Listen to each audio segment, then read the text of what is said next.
Hey folks, and welcome to the latest video in the Rhapsody Power Pack series. I'm Andy Lapping, and in this video I'll show you web panels.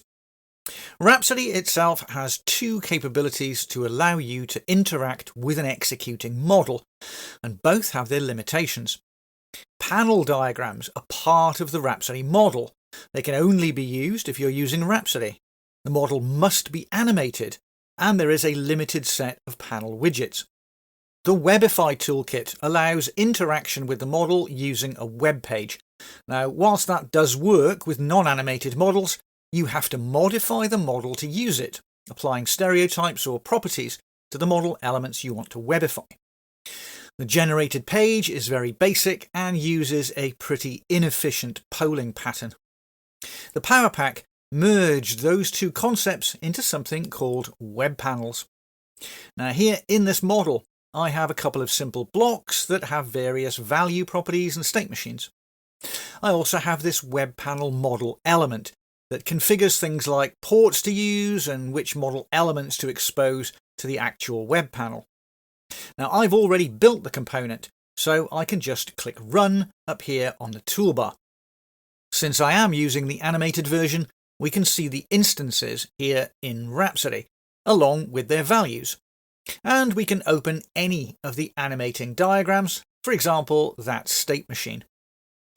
Now let's open the web panel using a context menu.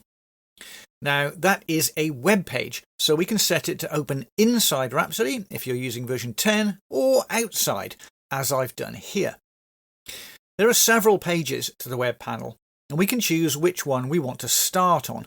In this case, I've set that to start on the design page, which is where we build the panel, using widgets here in this palette. There's also a runtime view, which hides all of those design controls, as well as a debug view, which requires no design work at all. Let's go back to the runtime view, and we'll use that to interact with the executing model. Let's click EVGo to send that event. We can see in Rhapsody we've changed states. And we can also see the value of X changing in the features window. Here on the panel, that attribute is visualized in this gauge, in this meter, in this level, and also in this graph. Now, we can not only visualize values, but of course change them.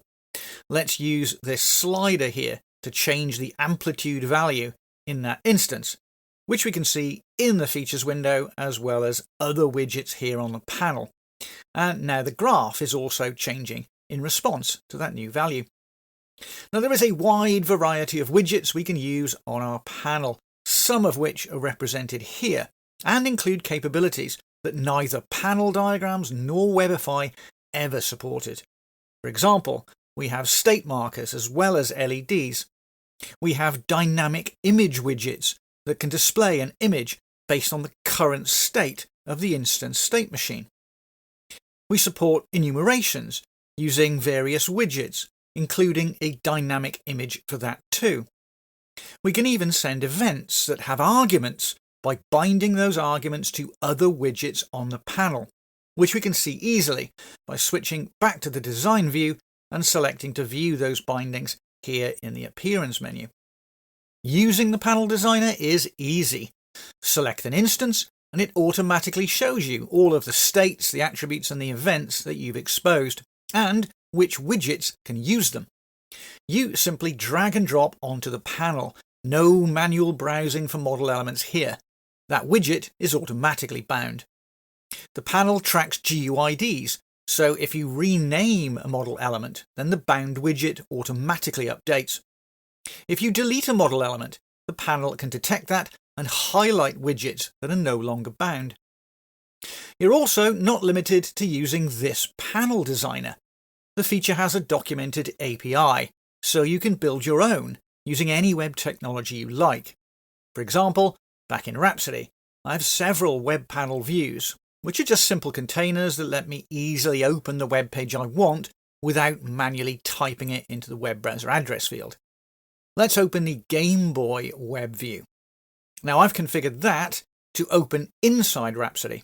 And this one looks like a Nintendo device, but it's just a web page that's interacting with the Rhapsody generated application through our web panel layer.